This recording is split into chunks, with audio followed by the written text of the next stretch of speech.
Hello everyone, good morning. आज हम सुबह सुबह निकले हैं राजस्थान के चित्तौड़गढ़ में और वहाँ पे किला देखने के लिए। चलो चलते हैं।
यहाँ से पूरी सिटी दिखती है।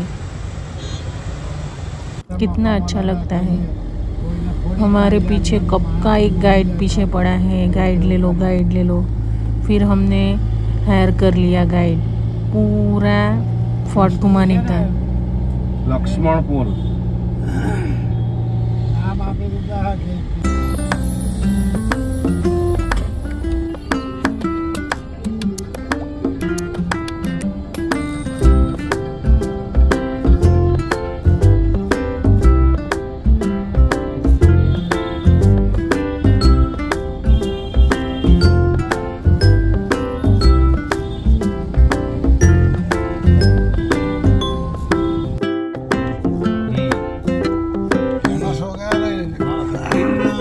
अब हम नज़दीक ही हैं। चलो चलते हैं और देखते हैं, फोर्ट का मज़ा लेते हैं। फोर्ट और पूरा चित्तौड़ शहर दिखाई देता है। इसमें जितना भी लोहे का जाली लगा रखा है ये गवर्नमेंट ने लगवाया है। कोई सुसाइड वगैरह ना कर ले, कोई गिर करना जाए तो टूरिस्ट की सेफ्टी के लिए हर विंडो में जाली लगा है। इसका टॉप फ्लोर जो है 9th स्टोरी, एक बार बारिश में बिजली गिरा था जिससे 9वां माला टूट गया था। तो महाराणा स्वरूप सिंह जी ने इस सिस्टम का 9वां माला दोबारा बनवाया, इसीलिए 8 माले से 9वां माला नया दिखाई देता है 9th फ्लोर, और 8th फ्लोर से 9th फ्लोर में जाने के लिए इसके अंदर सीढ़ियाँ नहीं बनी। ठीक है, इसका शेप शिव के डमरू के आकार का, 2 मंजिल नीचे से नेरो है, चौड़ा है, 5 मंजिल बीच में सकला है, 2 मंजिल ऊपर से चौड़ा है। जो महाराणा कुंभा ने बनवाया, महाराणा कुंभा ने 2 राज्यों में सबसे बड़ी विजय प्राप्त की थी, गुजरात और मध्य प्रदेश के अंदर। अहमदाबाद जिस सुल्तान ने बसाया है, अहमद शाह अब्दाली, उसको महाराणा कुंभा ने हराया था। और मध्य प्रदेश का जो क्षेत्र आता ना मालवा का, तो मालवा क्षेत्र का सुल्तान था महमूद शाह खिलजी, उसको भी महाराणा कुंभा ने हराया। और हराने के बाद में महाराणा कुंभा महमूद शाह को इस चित्तौड़ के किले में बंदी बना कर लाए। 1439 में दोनों स्टेट में महाराणा कुंभा की बहुत बड़ी विजय प्राप्त हुई। उस विजय की खुशी में महाराणा कुंभा ने चित्तौड़गढ़ के किले में विजय स्तंभ का निर्माण करवाया अपनी विजय की याद में। इसका निर्माण कार्य 10 ईयर तक चला सर। 1448 सेंचुरी में टावर की नींव रखी गई थी और 1458 में ये बनकर पूरा कंप्लीट हुआ। उस टाइम पे जो इसको बनाने का खर्चा आया था वो 90 लाख रुपए गोल्ड सिक्के खर्च हुए थे। इसका जो हाइट है ना मोटा भाई, प्लेटफॉर्म की 122 फीट हाइट है। इसमें ऊपर चढ़ने के लिए 157 स्टेप है, जो इसकी केंद्रीय दीवार के साथ राउंडदार गोल पर घूमती हुई जाती है। ये 9th फ्लोर में बना हुआ। हिंदू धर्म में 9 ग्रह होते हैं ना मोटा भाई, इसीलिए स्तंभ को 9 मंजिल में बनाया। ये राजस्थान का गौरव है, मेवाड़ की शान है। राजस्थान पुलिस के जो सिंबल लगता है ना लोगो, वो इसी विजय स्तंभ का लगता है। भारत में कोविड का बीमारी आने की वजह से आर्कोलॉजिकल सर्वे ऑफ इंडिया ने इसमें चढ़ना उतरना बंद कर दिया। बाकी कोविड से पहले जब इसमें जाते थे ना ऊपर, तो पूरा चित्तौड़गढ़ फोर्ट और पूरा चित्तौड़ शहर दिखाई देता है। इसमें जितना भी लोहे का जाली लगा रखा है ये गवर्नमेंट ने लगवाया है। कोई सुसाइड वगैरह ना कर ले, कोई गिर करना जाए तो टूरिस्ट की सेफ्टी के लिए हर विंडो में जाली लगाया है। इसका टॉप फ्लोर जो है 9th स्टोरी, एक बार बारिश में बिजली गिरा था जिससे 9वां माला टूट गया था। तो महाराणा स्वरूप सिंह जी ने इस स्तंभ का 9वां माला दोबारा बनवाया, इसीलिए 8 माले से 9वां माला नया दिखाई देता है 9th फ्लोर, और 8th फ्लोर से 9th फ्लोर में जाने के लिए इसके अंदर सीढ़ियाँ नहीं बनी। ठीक है, इसका शेप शिव के डमरू के आकार का, 2 मंजिल नीचे से नेरो है, चौड़ा है, 5 मंजिल बीच में सकला है, 2 मंजिल ऊपर से। पद्मावती का जो जोर हुआ था ना वो जगह दिखाई गई। तो अलाउद्दीन खिलजी के मन में खोट था पद्मावती को पानी का दूध था। तो अलाउद्दीन खिलजी ने रावल जी के साथ में धोखा किया और धोखे के रावल जी को बंदी बनाया और पद्मावती को संदेश पहुंचाया कि अगर तुम हमारी बोलोगी तो हम तुम्हारी पत्नी छोड़ देंगे, बाकी मार। तो पद्मावती जितनी सुंदर खूबसूरत थी, इतनी चालाक थी, उसने अपनी पत्नी को बुलाने के लिए चाल के लिए घोड़ा बादल को बुलाया और कहा कि अलाउद्दीन खिलजी ने रावल जी के साथ युद्ध कर दिया, छल कपट किया। तो अलाउद्दीन खिलजी के छल कपट का जवाब छल कपट से दिया। अलाउद्दीन खिलजी को संदेश लिखा जाए कि मैं आपके साथ ये चलेंगे। गाँव में जा पहले तो आखिरी शर्त है कि मैं आखिरी मुलाकात अपने रावल सर से करूंगी, उसके बाद आपके सामने दिल्ली चलूंगी और मेरे साथ मेरी साथ को उदासे चलेगी। तो अलाउद्दीन खिलजी ने पद्मावती की सत्य मानी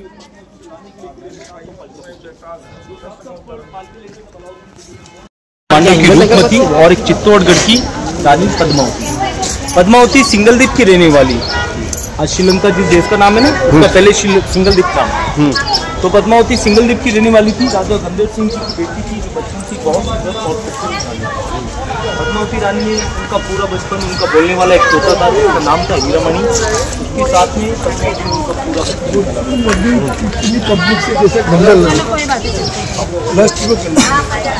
पद्मावती ने उनका पूरा बचपन, उनका बोलने वाला एक तोता था जिसका उनको निकल था,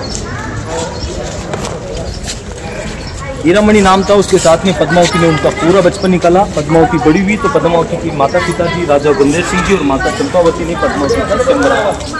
उस स्वयंवर में अलग अलग राज्यों से सभी राज्य लोग रानी को जीतने के लिए श्रीलंका सिंगलदीप पहुंचे। मेवाड़ के रावल रतन सिंह जी जो ऑलरेडी शादीशुदा थे, उनकी पहली पत्नी का नाम था नागमती। राजपूत राजों में कहते हैं सर, राजा जितनी रानी रखेगा उतना राजा का वंश आगे बढ़ेगा। तो इसी तरीके से रावल रतन सिंह रानी पद्मावती को जीतने के लिए श्रीलंका सिंगलदीप पहुंचे और उस स्वयंवर में रावल जी ने रानी को जीता और जीतने के बाद में चित्तौड़गढ़ फोर्ट में पद्मावती को लाया गया। तो राजा का एक सलाहकार था जिसका नाम था राघव चेतन। राघव चेतन को पता चला कि उससे भी बहुत बड़ी ज्ञानी है पद्मावती, क्योंकि दुनिया में सबसे बड़ा ज्ञानी दुनिया में सबसे बड़ा ज्ञानी आदमी रावण का था। रावण श्रीलंका का था, तो पद्मावती भी श्रीलंका सिंगलदीप की रहने वाली थी। तो राघव चेतन से बहुत बड़ी ज्ञानी थी। तो राघव चेतन ने सोचा कि जो मैं राजा को सलाह देता हूँ, राजा मेरी सलाह लेकर राज्य चलाता है तो मेरी कोई आवश्यकता नहीं पड़ेगी। पद्मावती रावल जी को सलाह देगी और उसी की सलाह पे राजा राज्य चलाएगा।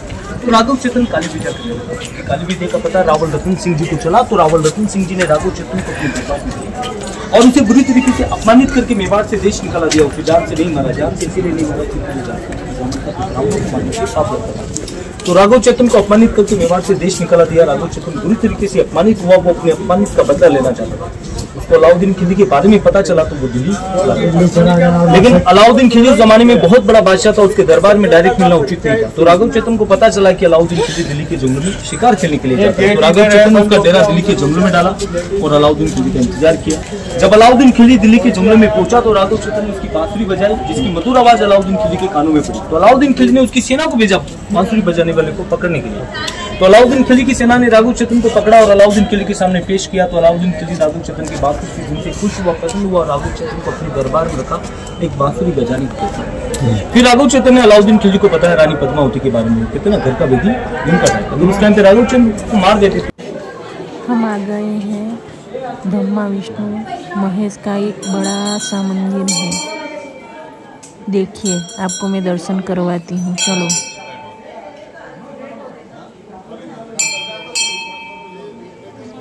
ये मूर्ति पत्थरों में है। देखिए, ये जो फोर्ट है, इस फोर्ट में छोटे बड़े सभी मिला के 84 वाटर टैंक्स आते हैं, क्योंकि इस किले में 65,000 लोग रहते थे। पूरा देखते ना, किले में शेर होता, बजा लगता, वैसे चित्तौड़गढ़ किले का भव्य है। तो इस पूरे पहाड़ में पानी के छोटे बड़े कुंड बने हुए, उनमें से मेन पवित्र कुंड जो है ना सर, इसको बोला जाता है गौमुख। गौमुख कुंड इसलिए बोला जाता है क्योंकि वो कुंड बने हुए जहाँ 8th सेंचुरी 8वीं शताब्दी में बप्पा रावल ने 2 गौमुख का निर्माण किया, जहाँ से 12th month 24 hours continue water आता है, जो गर्मी में ठंडा पानी आता है।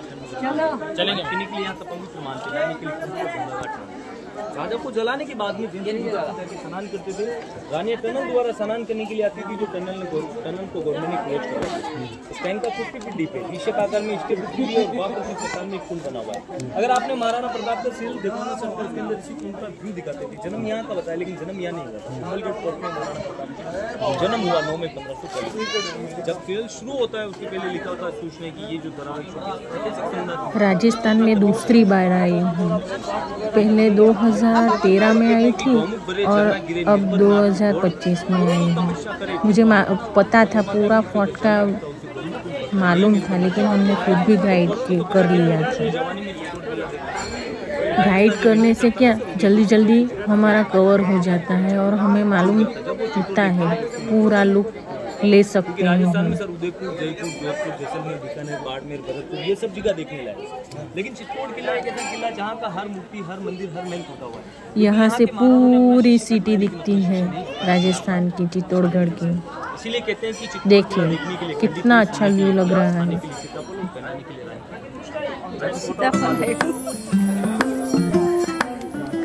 अरे उतरो ना फिर अंदर जाइए। उतरो बच्चों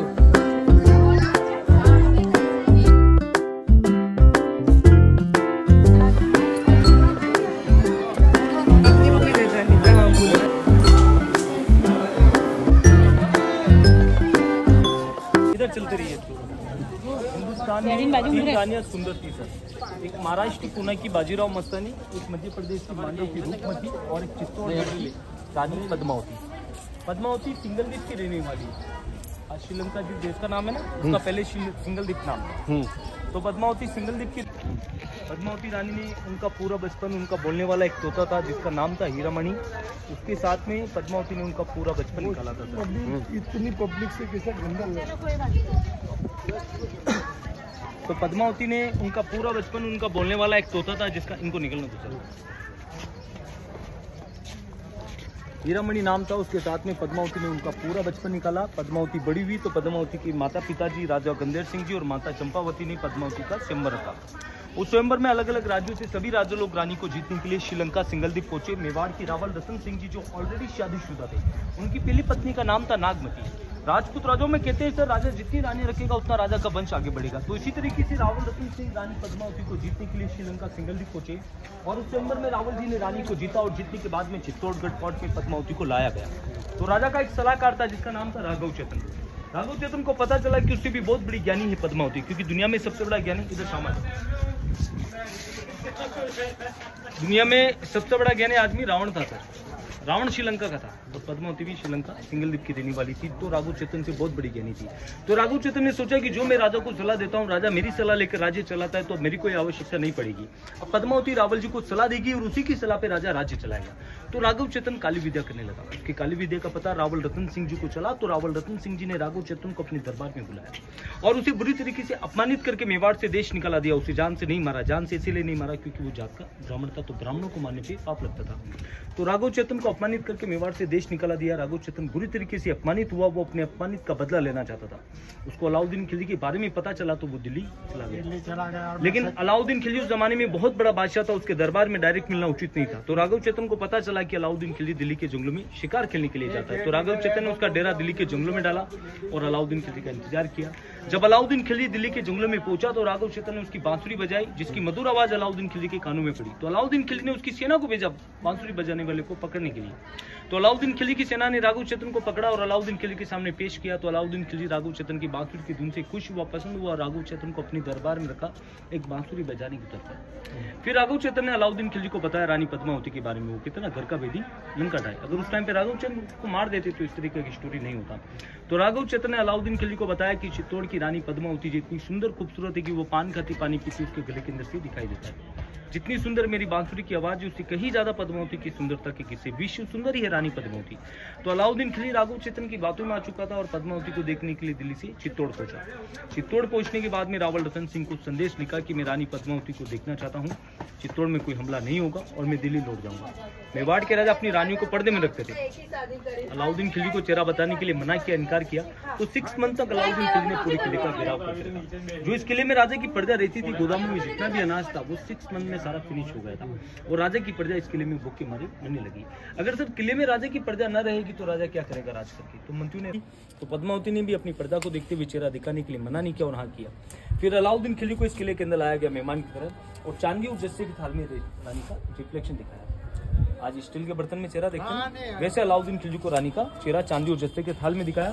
चेहरा देखने के बाद तो अलाउद्दीन खिलजी ने रावल जी के साथ में धोखा किया और धोखे से रावल रतन सिंह को बंदी बनाया और पद्मावती को संदेश पहुंचाया कि अगर तुम हमारी मलिका बनोगी तो हम तुम्हारी पति को छोड़ देंगे, बाकी से मार डालेंगे। तो पद्मावती जितनी सुंदर खूबसूरत थी उतनी चालाक थी, उसने अपने पति को छुड़ाने के लिए जान की घोड़ा वादन को बुलाया और कहा कि अलाउद्दीन खिलजी ने रावल जी के साथ में धोखा किया, छल कपट किया। तो अलाउद्दीन खिलजी को छल कपट का जवाब छल कपट से दिया गया। अलाउद्दीन खिलजी को आपको संदेश लिखा जाए कि मैं आपके साथ में चलने के लिए तैयार हूँ, लेकिन मेरी आखिरी शर्त है कि मैं आखिरी मुलाकात अपने रावल सर से करूंगी, उसके बाद आपके साथ में दिल्ली चलूंगी और मेरे साथ मेरी 700 उदासें चलेगी। तो अलाउद्दीन खिलजी ने पद्मावती की शर्तें मानी और पद्मावती को लाने के लिए किले में 700 पालिका पहुंचे। जो 700 पालिका लेकर जब अलाउद्दीन खिलजी के सोल्जर्स किले में आए, उन सभी सोल्जर्स को पद्मावती ने किले में मरवा दिया और 700 पालकी में 700 वीरों को बिठाए और एक एक पालकी के साथ में 4-4 वीडियो तो लगाए पालकी तोड़ने वाले। जब 700 पालकी अलाउद्दीन खिलजी के पास पहुंचे, आगे की 2 पालकी में रानी के जो भाई थे गोरा और बादल, उनको लड़की की पोशाक में दिखाया। बादल को पद्मावती की दासी के रूप में चल गया। तो पीछे मैदान आता जहाँ उनका फाइट हुआ, जिसमें रावल जी वीर गति को प्राप्त हुए थे और पद्मावती ने किले में जोर किया था 16,000 दासियों के साथ में। ये रानी के जलमेल का आने जाने का रास्ता था उस टाइम पर। जल के पीछे ताल गया था क्योंकि उसका मकसद पूरा नहीं हुआ, तो उसने पूरी किले को खंडित कर दिया था, तोड़ दिया था और उसका लड़का खिजर खान जो था उसको चित्तौड़ का सुल्तान बनाया। चित्तौड़ का नाम रखा चित्रकूट की जगह खिजराबाद। 2 साल तक खिजर खान ने चित्तौड़ की किले में राज किया। उसके बाद में जालोर के महादेव को यहाँ का राजपाट सौंपा और खिजर खान दिल्ली चला गया। फिर महादेव ने उसकी लड़की का विवाह महाराणा हमीद से करवाया और महाराणा हमीद ने चालाकी के साथ में यहाँ खड़ा किया गया था। यहाँ चांदी और दस्ते का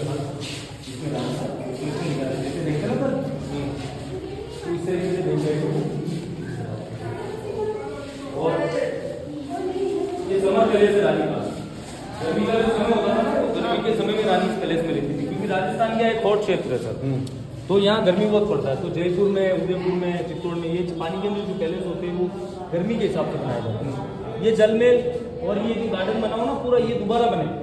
अलाउद्दीन खिलजी के हमला हुआ तब तोप नहीं था, तब ये मंदिर वगैरह कमजोर लगे। अकबर का जब हमला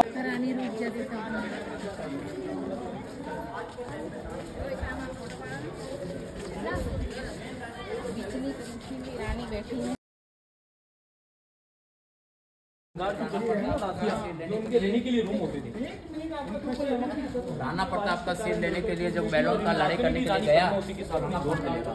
जब रानी यहाँ से निकलती थी, इन जोरों के बिल से दासियां रानी के ऊपर फूल बरसाती थी। हमारे मेवाड़ में पद्मावती के बारे में कहावत कहते हैं कि रानी पद्मावती ने आईने के अंदर अपनी सुंदरता देखी, वो आईना टूट गया और अलाउद्दीन खिलजी ने पद्मावती को पानी के अंदर देखा तो उसका पसीना छूट गया। इतनी ब्यूटीफुल क्वीन थी पद्मावती। चलो भाई, कोई नहीं जाता। आज एक सीट यूज करते हैं। उस टाइम में जो सीटें होती थी ना लेटेंगे, वो 5-7 सीटें एक साथ होती थी। 5-7 सीटें एक साथ बनी हुई है, टैंक बना हुआ है और पानी के लिए नाली सिस्टम वगैरह का बना हुआ है। अभी क्या लोग बाग गंदा करते थे, इसीलिए इसको ताला लगा के बंद कर रखा है। रानियों का टॉयलेट।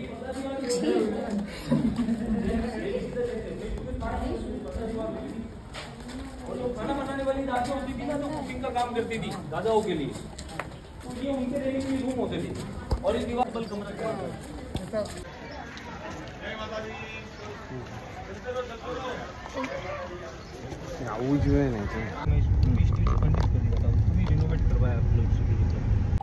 आप देख सकते हो ये कितना अच्छा। खिजरगाह ने नाम बदला था चित्तौड़ का, खिजरगाह बाद रहता है। तो वापस राजा हमीद सिंह जी रावल रतन सिंह जी के 5 वंश थे, उसके ऊपर अटैक करते हैं। तो रावल रतन सिंह का यहाँ युद्ध लड़ा गया था, वो गोरिल्ला युद्ध लड़ा गया था सर। ना तो उस टाइम पे तोप था ना बंदूक था। भारत में बारूद बाबर लाया था 1526 में, तो बाबर लाया था। ईस्ट इंडिया कंपनी जब भारत में आया ना सर, बंगाल और इधर सूरत वगैरह आपके इधर ये, तो ये इन रास्तों से वो आए थे, समुद्री रास्तों से आए और वो लोग बंदूक लाए, फिर इन चीज़ों का भारत में चलन हुआ था सर। तो अलाउद्दीन खिलजी और रावल रतन सिंह का जब यहाँ युद्ध लड़ा गया था, ये जंगल था, तो यहाँ वो गोरिल्ला युद्ध लड़ा गया था, जिसमें रावल जी वीर गति को प्राप्त हुए थे और पद्मावती ने किले में 16 अकबर की जब सेना ईमान सिंह जब आया ना सर, तोप लेकर आया था, तो तोप की पोलोसी दीवार वगैरह दुआ दी थी। इन दीवारों को आर्कोलॉजिकल सर्वे ऑफ इंडिया ने दोबारा रिनोवेट करवाया था। सामने एक माउंटेन देखिए जो कुंभकर्ण का पहाड़ कहलाता है, वो मुंह है, बीच में पेट है और वो पैर बने हुए हैं। कुदरती पहाड़ बना हुआ, इस पहाड़ को बोलते हैं कुंभकर्ण का पहाड़। इसी पहाड़ के पीछे आदिवासी लोग चंदन का खेती करते हैं। जब रानियां जोर करती थी, राजा को जलाते थे, वो लकड़ी इसी पहाड़ के पीछे से आता था, जो आज भी आदिवासी लोग चंदन का खेती करते हैं। और शहतूत के जो पत्ते होते हैं ना मोटा भाई, उन पत्ते के ऊपर रेशम का कीड़ा पालते हैं, जिसके रेशे से आदिवासी लोग महारानी ये ठीक है, मतलब खेत अभी बाद में। तो 1965 में गाइड मूवी का शूटिंग हुआ था चित्तौड़गढ़ के किले में, देवानंद वेदा रहमान का वो गाना था, आज फिर जीने की तमन्ना है, आज फिर मन करा था। उस गाने के अंदर वेदा रहमान ने रानी का पोशाक पहन के किले में डांस किया था और एक कहावत कही थी कि मेहंदी रंग लाती है सूखने के बाद, और चित्तौड़गढ़ की याद आती है महारानी का पोशाक पहनने का किस तरीके पहना होता है, जिसपे पूरी मेवाड़ी नक्काशी कला का काम करते हैं सर।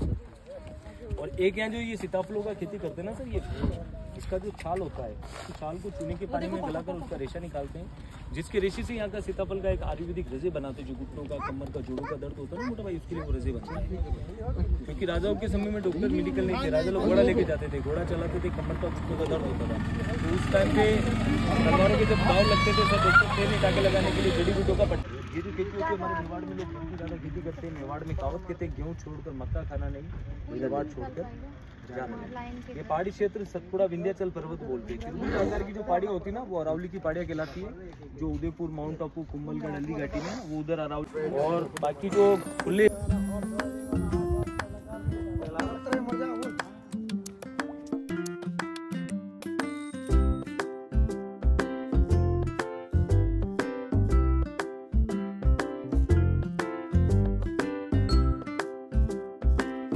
आयुर्वेदिक रजे बनाते हैं, और उसका सीताफल का साड़ी भी बनता है हमारे यहाँ पे।